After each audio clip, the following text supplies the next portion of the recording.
إن الله لا يستحيي أن يضرب مثلا ما بعوضة فما فوقها فأما الذين آمنوا فيعلمون أنه الحق من ربهم وأما الذين كفروا فيقولون ماذا أراد الله بهذا مثلا يضل به كثيرا ويهدي به كثيرا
that I think fruit flies excel at doing.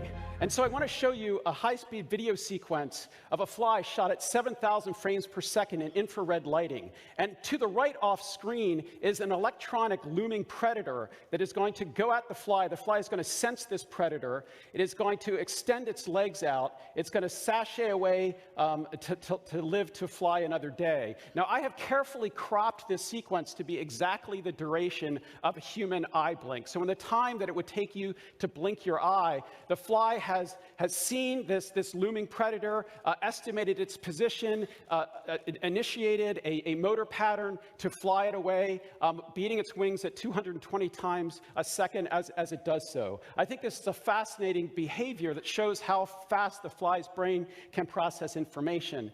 Now, flight, what does it take to fly? Well, in order to fly, just as in a human aircraft, you need wings that can generate sufficient aerodynamic forces, you need an engine sufficient to generate the power required for flight, and you need a controller. And in the first human aircraft, the controller was basically the brain of Orville and Wilbur sitting in the cockpit.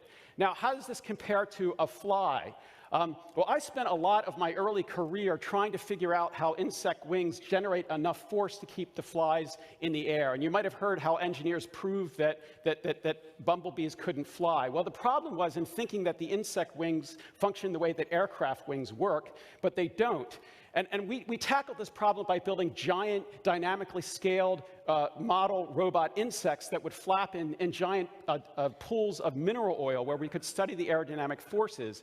And it turns out that the insects flap their wings in a very clever way, at a very high angle of attack, that creates a structure at the leading edge of the wing, a little tornado-like structure called a leading edge vortex. And it's that vortex that actually enables the wings to make enough force for the animal to stay in the air. But the thing that's actually what's fascinating is not so much that the wing has some interesting morphology. What's clever is the way the fly rather flaps it, which of course ultimately is controlled by the nervous system, and this is what enables flies to perform these remarkable aerial maneuvers. Now, what about the engine? The engine of the fly is absolutely fascinating. They have two types of flight muscle, so-called power muscle, which is stretch activated, which means that it activates itself and does not need to be controlled on a contraction by contraction basis by the nervous system. It's specialized to generate the enormous power required for flight, and it fills the middle portion of the fly. So when a fly hits your windshield, it's basically the power muscle that you're looking at.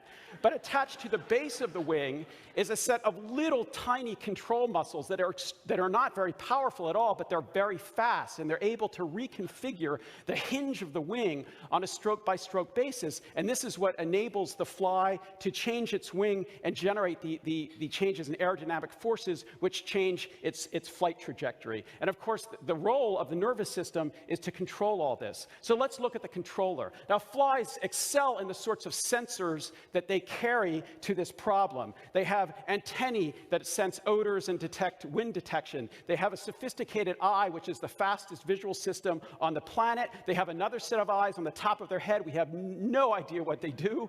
They have sensors on their wing. Their wing is covered with sensors, including sensors that sense deformation of the wing. They can even taste with their wings.